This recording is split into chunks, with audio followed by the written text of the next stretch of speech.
Hi అండి, welcome back to our channel. ఈరోజు వీడియోలో అయితే పండు మిర్చితో టేస్టీగా పికిల్ని ఎలా పెట్టుకోవాలో చూపించబోతున్నానండి. ఇప్పుడు సీజన్ కదా, మార్కెట్లో చక్కగా ఫ్రెష్గా ఈ పండు మిర్చి దొరుకుతూ ఉంటుంది. నేను చెప్పే కొలతలతో ప్రిపేర్ చేయండి. పర్ఫెక్ట్గా పండు మిరపకాయ చేయడం మీకు ఈజీగా వచ్చేస్తుందండి. మరి ఎలా తయారు చేయాలో చూసేద్దాం. ఇక్కడ నేను 1/2 కేజీ పండు మిర్చిని తీసుకున్నాను. పండు మిర్చిని శుభ్రంగా వాష్ చేసుకొని వాటర్ లేకుండా పొడి క్లాత్తో తుడుచుకొని నీట్గా ఆరబెట్టేసుకోండి. అస్సలు తడి లేకుండా ఉండాలన్నమాట. ఆ తర్వాత దీనికి ఉండే తొడమలు తీసుకొని పక్కన పెట్టుకోండి. ఇక్కడ నేను 1/2 కేజీ పండు మిర్చికి 125 గ్రాముల చింతపండు తీసుకున్నానండి. కొత్త చింతపండుని తీసుకొని అందులో ఉండే పీచు పిక్కలు తీసేయాలి. ఇప్పుడు మిక్సీ జార్లో చింతపండుని వేసేసుకోండి. నెక్స్ట్ ఇందులోకి 125 గ్రాముల సాల్ట్ వేసుకోవాలి. సాల్ట్ మీ రుచి ప్రకారం మీరు అడ్జస్ట్ చేసుకోవచ్చండి. ఇలా చింతపండుని సాల్ట్ని కలిపి ఫైన్ పౌడర్ లాగా గ్రైండ్ చేసుకోవాలి. ఇలా గ్రైండ్ చేసుకోవడం వల్ల పచ్చడిలో ఈజీగా మిక్స్ అవుతుంది. మనం ముందుగా క్లీన్ చేసుకున్న పండు మిర్చిని ఇలా చిన్న చిన్న ముక్కలుగా కట్ చేసుకోండి. ఇప్పుడు పండు మిర్చిని మిక్సీ జార్లో వేసుకొని మెత్తగా గ్రైండ్ చేసుకోండి. మరీ మెత్తగా కాకుండా కొంచెం బరకగా ఉండేలాగా బ్లెండ్ చేసుకోవాలి. అన్నీ ఒకటేసారి వేసి గ్రైండ్ చేస్తే చింతపండు నలగదండి. అందుకే ఈ పద్ధతిలో మనం చేసుకోవాలి. తరువాత ఇందులోకి 1 టీ స్పూన్ పసుపు, 1/2 కప్పు తొక్క తీసిన వెల్లుల్లి వేసుకోండి. ఇప్పుడు జస్ట్ ఒక పల్స్ ఇవ్వండి. ఇలా బ్లెండ్ చేసుకున్న తర్వాత ఒకసారి టేస్ట్ చూసి సాల్ట్ అడ్జస్ట్ చేసుకోండి.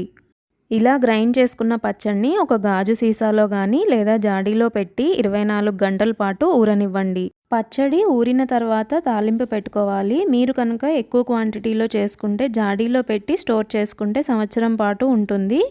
ఎప్పుడు కావాలంటే అప్పుడు కొద్దిగా తీసుకొని తాలింపు పెట్టుకోవచ్చు. సో నేను తక్కువ క్వాంటిటీలో చూపిస్తున్నాను కాబట్టి పచ్చడి తాలింపు పెడుతున్నానండి. స్టవ్ మీద పాన్ పెట్టుకొని 150 ml నూపప్పు నూనె వేసుకోవాలి. మీరు పప్పుల నూనె కానీ వేరుశనగ నూనె కానీ వేసుకోండి. సన్ఫ్లవర్ ఆయిల్ పచ్చళ్ళకి పనికిరాదండి. ఇప్పుడు ఇందులోకి 10 వెల్లుల్లి రెబ్బలు, 4-5 ఎండుమిరపకాయలు, 2 టేబుల్ స్పూన్ల ఆవాలు, 2 టేబుల్ స్పూన్ల జీలకర్ర వేయండి. అలాగే కొంచెం కరివేపాకు వేసి ఫ్రై చేయండి. ఇందులోకి కొద్దిగా ఇంగువ వేసి ఒకసారి కలుపుకోండి. తర్వాత మనం తయారు చేసిన పండు మిర్చి పేస్ట్ని ఇందులో వేసేయండి. ఇలా చేస్తే పచ్చడి ఎక్కువ రోజులు నిల్వ ఉంటుందండి. ఇప్పుడు లో ఫ్లేమ్లో 5 నిమిషాలు పచ్చడంతా బాగా ఒకసారి కలపండి.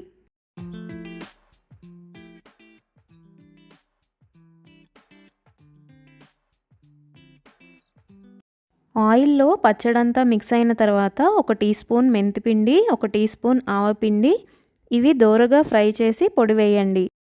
ఇప్పుడు ఒకసారి మిక్స్ చేసుకొని 2-3 నిమిషాలైన తర్వాత స్టవ్ ఆపేయండి. పచ్చడి పూర్తిగా చల్లారిన తర్వాతే జాడీలో కానీ గాజు సీసాలో స్టోర్ చేయండి. ఇలా చేస్తే చక్కగా సంవత్సరం పాటు నిలవ ఉంటుందండి. మీకు డౌట్ అనిపిస్తే ఫ్రిడ్జ్లో స్టోర్ చేసుకోవచ్చు, ఇంకా బయట కూడా పెట్టుకోవచ్చు. పండు మిర్చి పెట్టడం చాలా ఈజీ అండి. ఎంతో రుచికరమైన పండు మిరపకాయ పచ్చడి రెడీ అయిపోయిందండి. మరి లేట్ చేయకుండా ఇప్పుడు సీజన్ కాబట్టి ఫాస్ట్గా మీరు కూడా తెచ్చుకొని పెట్టేసేయండి. మీరు ట్రై చేసి ఎలా వచ్చిందో నాకు కమెంట్ సెక్షన్లో చెప్పండి. తాలింపు వేసిన ప్యాన్లో ఇలా వేడివేడి అన్నం వేసుకొని నెయ్యి వేసుకొని కలుపుకొని తింటే చాలా బాగుంటుంది కదండి. మరి మీరు కూడా నాలాగే ఇలా కలుపుకొని తింటే కమెంట్ చేయండి. ఈ వీడియో కనుక మీకు నచ్చినట్లయితే తప్పకుండా లైక్ చేయండి. ఫ్రెండ్స్కి, ఫ్యామిలీకి ఈ వీడియోని షేర్ చేయండి. ఇంకా మన ఛానల్ని ఫస్ట్ టైం చూస్తున్నట్లయితే సబ్స్క్రైబ్ చేయండి.